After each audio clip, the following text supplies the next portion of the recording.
I am announcing this government will make a new free-of-charge digital ID mandatory for the right to work by the end of this Parliament.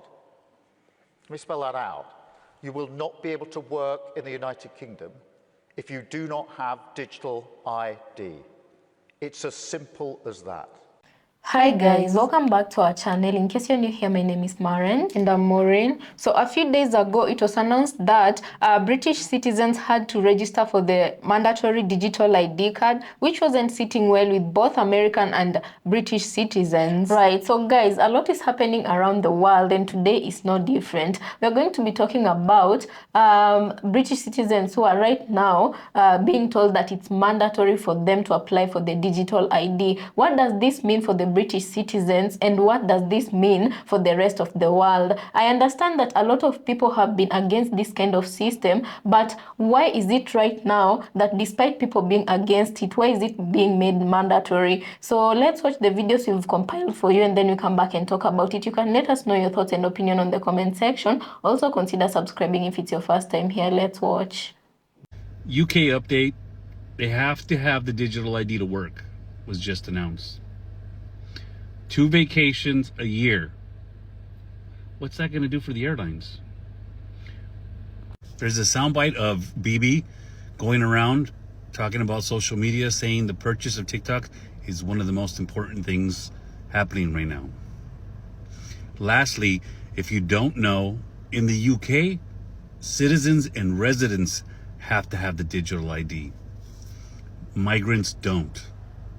If you're in the country illegally, you don't have to have your biometrics. And they explain it as, well, they don't work. This is to protect our workers. Migrants don't have to register. And get ready, because in the EU, if you want to travel, Italy, Paris, so forth, you have to give all your biometrics when you land. You have to land, go straight to the machine, get in line, all your fingerprints, and your face biometrics. That's what they're doing. And I'm sure that's gonna start to go everywhere soon.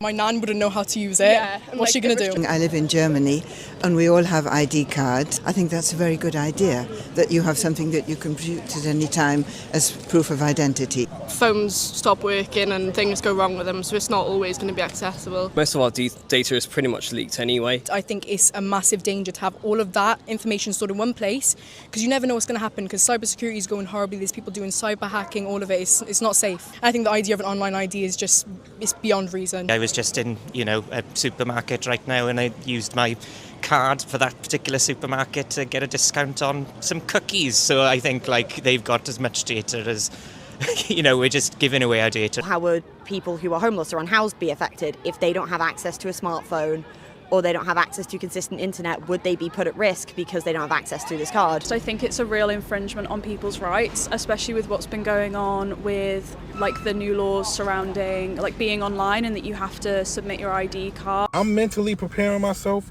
because I know for a fact something is about to happen. The UK just made it mandatory for their citizens to have digital IDs. And if they don't have digital IDs, then they have problems. They're making it where if they don't have digital IDs, they won't be able to work. Then what's going to happen after that? They won't be able to buy food. Then what's going to happen after that? I'm going to tell you what's going to happen after that. Right now, they're saying that they're seizing everyone's bank account in the UK that doesn't have the digital ID. What does that tell you? Then I want you to think. Just think for a second. Usually, when things like this happen in other countries, it's just a test to see if it'll work in other countries. Now you gotta ask yourself, what country is next? Right.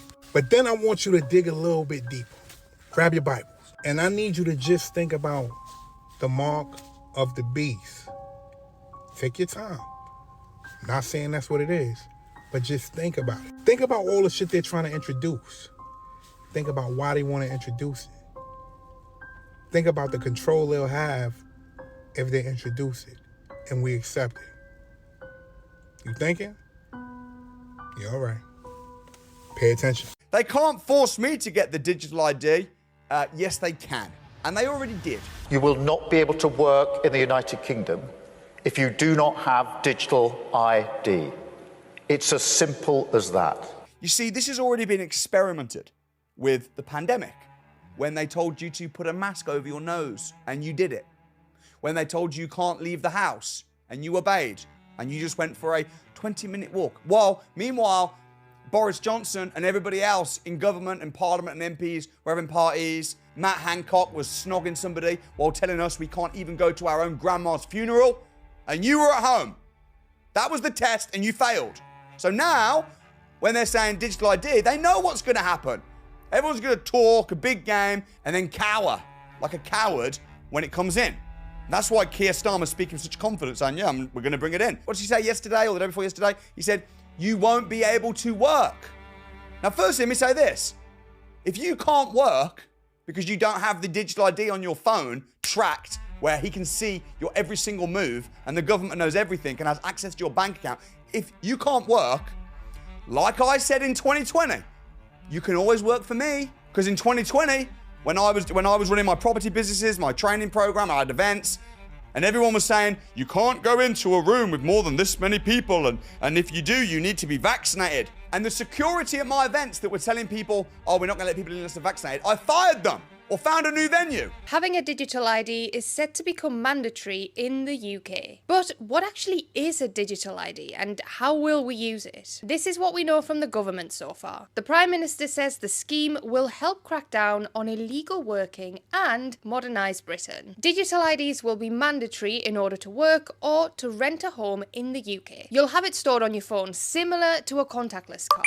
And it will include your name, your date of birth, your nationality or residence status, and your photo. Other countries already use digital IDs like Greece and Singapore. However, we still don't know if this type of ID will be used to verify your age, to do things like buy alcohol, or to get you into a club. But what about people who don't have smartphones? Well, the government has said that it wants to ensure that the scheme will work for people who aren't able to use a smartphone. And it will be launching a consultation on how the scheme will be delivered later this year. That's expected to last 3 months. And even though we don't have an exact date yet for when the scheme will start, it's expected to be introduced into Parliament early next year. I just saw a video, I reposted it, of this man talking about how they passed the digital ID in the UK. So the government over there is saying that the reason for this is to reduce illegal immigration.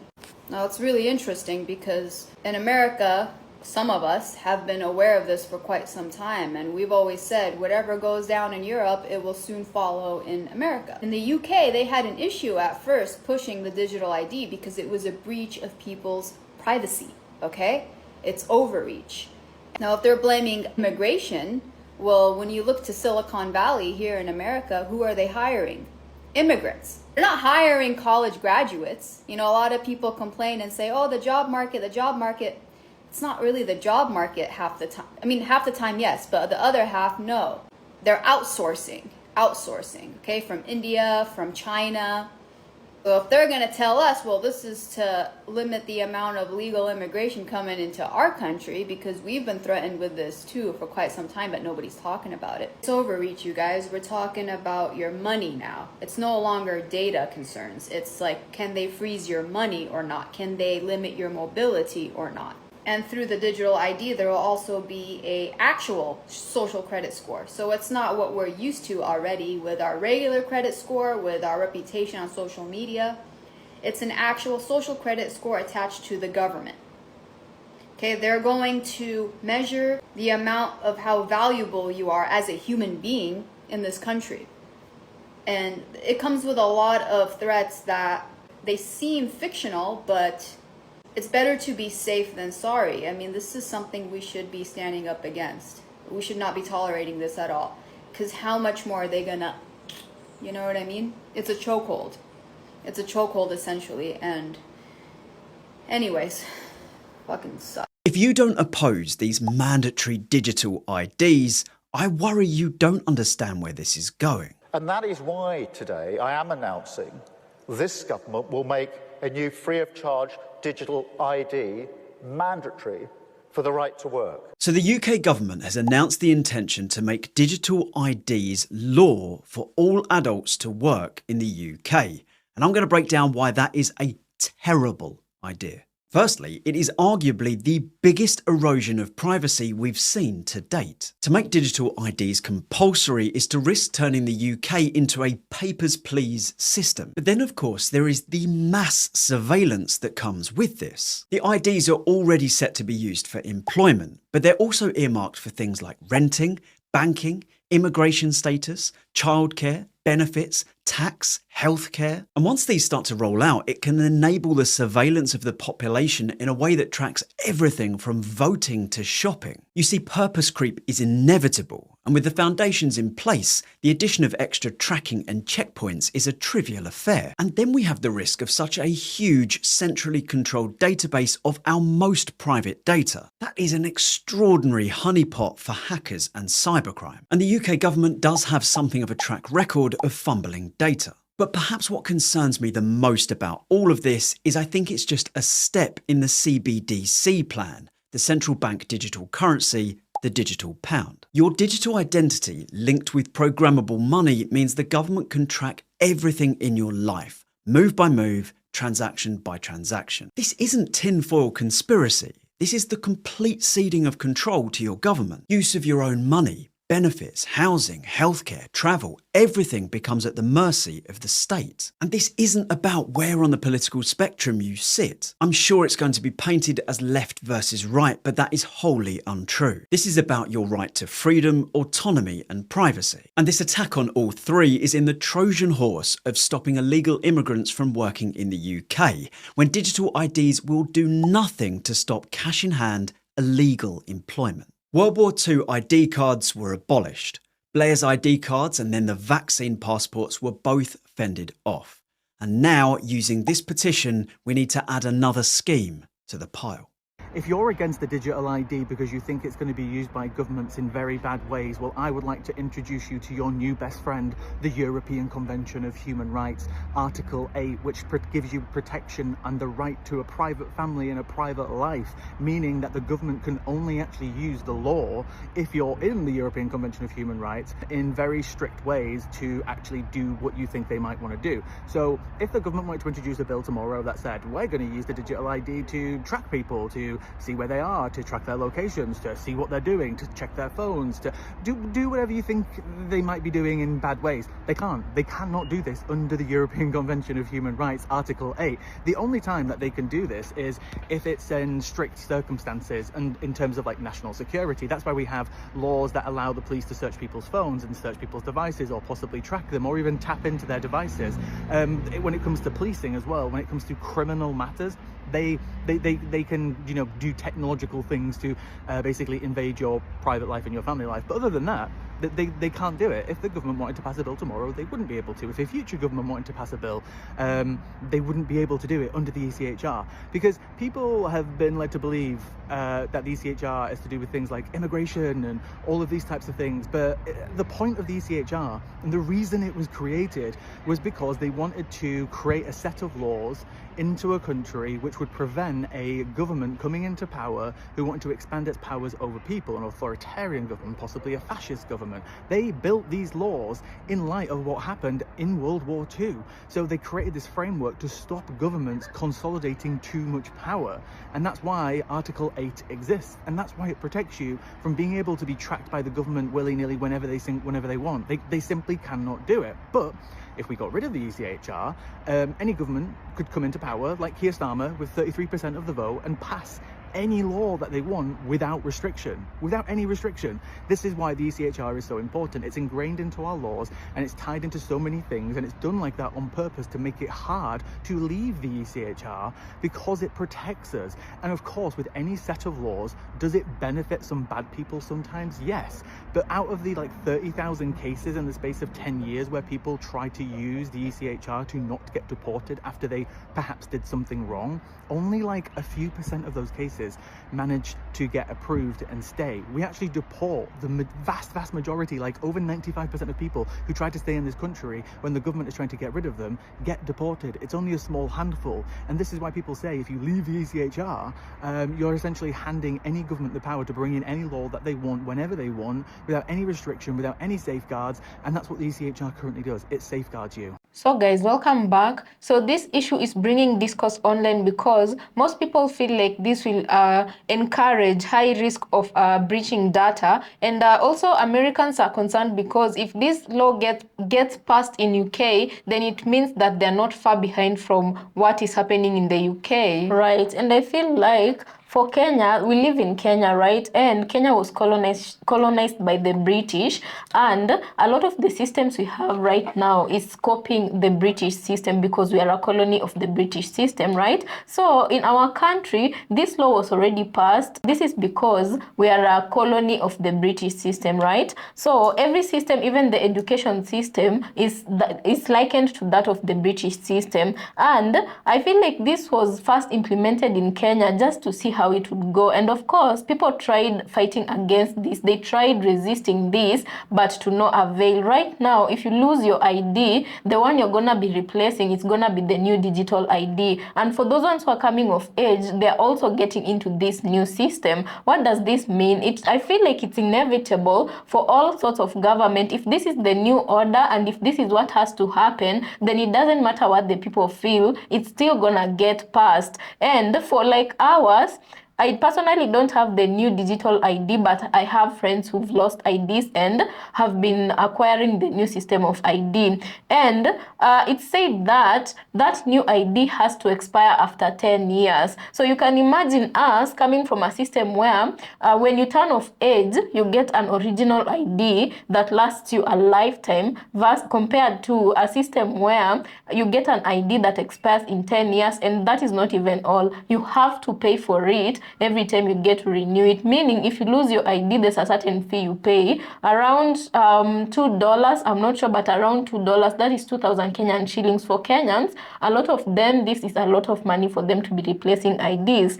So if this is happening in Kenya and UK right now, they're trying to reinforce this system. In Singapore already we are seeing it's happening. So it's inevitable that it's gonna get to a point where in America it's also going to be implemented, because I'm feeling like they're trying to work it on a population that is considered difficult, because in East Africa, Kenyans are very, very vocal and they stand up for their rights, you know, but the fact that this could be able to be passed and people couldn't do anything about it, I feel like there's a new world order that is going around, and this is inevitable and it's going to happen. Is it good for the people? That is the big question we're asking today. And the biggest observation we've made is people are really complaining about, most importantly, breach of data, because they're saying if this is something that can be able to be accessible to the phone, it means wherever the data center for all their private data will be, it will also be a hub for hackers, right? Some are also saying that the negative thing about this is that